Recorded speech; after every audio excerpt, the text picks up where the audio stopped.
Hello everyone. This is a special update on the ongoing tensions between Thailand and Cambodia. As of August 1st, 2025. About the military situation. A ceasefire agreement between the two countries officially came into effect at midnight on July 28th. However, to this day, both Thailand and Cambodia continue to accuse each other of violating the agreement.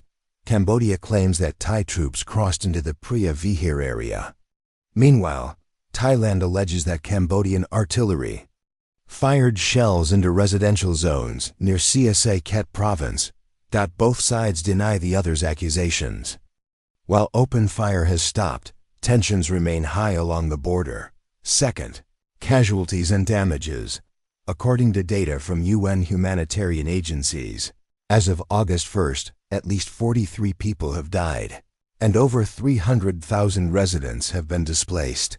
Many schools, hospitals, temples, and homes in the border region have been severely damaged or destroyed. International groups warn of possible disease outbreaks and food shortages in affected areas. Third, diplomatic actions. The two nations have agreed to hold a high-level military conference in Kuala Lumpur, Malaysia, starting on August 4th. The conference will include representatives from the United States, China, and ASEAN. It is seen as an effort to de-escalate tensions and establish a long-term ceasefire monitoring mechanism. Fourth, international reactions. The United States has threatened new tariffs on both countries if the conflict escalates further. In response, Cambodia signed a deal to purchase 10 Boeing aircraft as part of an economic stabilization effort. China maintains a neutral stance, but has increased its military presence in the Gulf of Thailand. Fifth, the impact on civilians. In the buffer zones between the two nations, tens of thousands are living in makeshift refugee camps. Conditions are difficult, with shortages of clean water, medicine, and basic supplies. Yet, there are also uplifting stories. Thai monks delivering rice to war-affected areas, Cambodian youth volunteering as medics, and villagers on both sides sending handwritten letters calling for peace. The following section is world news. Good day, everyone.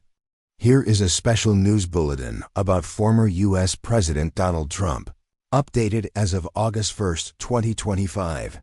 First, President Trump signs a new tariff order. This morning, Washington time, Donald Trump officially signed an executive order to impose reciprocal tariffs on more than 68 countries and the European Union.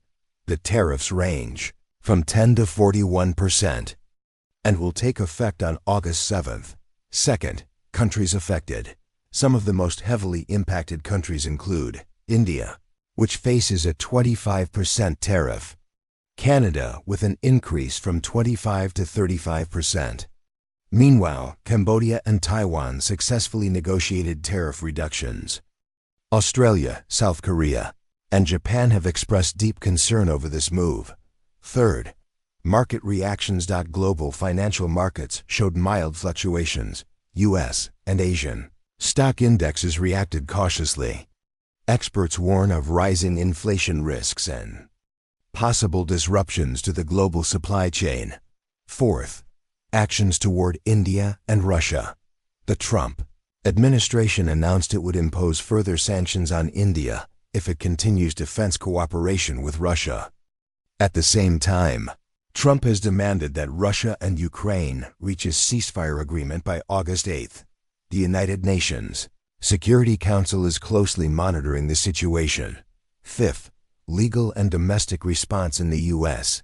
Some states, including Oregon and California, have filed lawsuits against the Trump administration, arguing that the president overstepped congressional authority by invoking emergency powers to raise tariffs.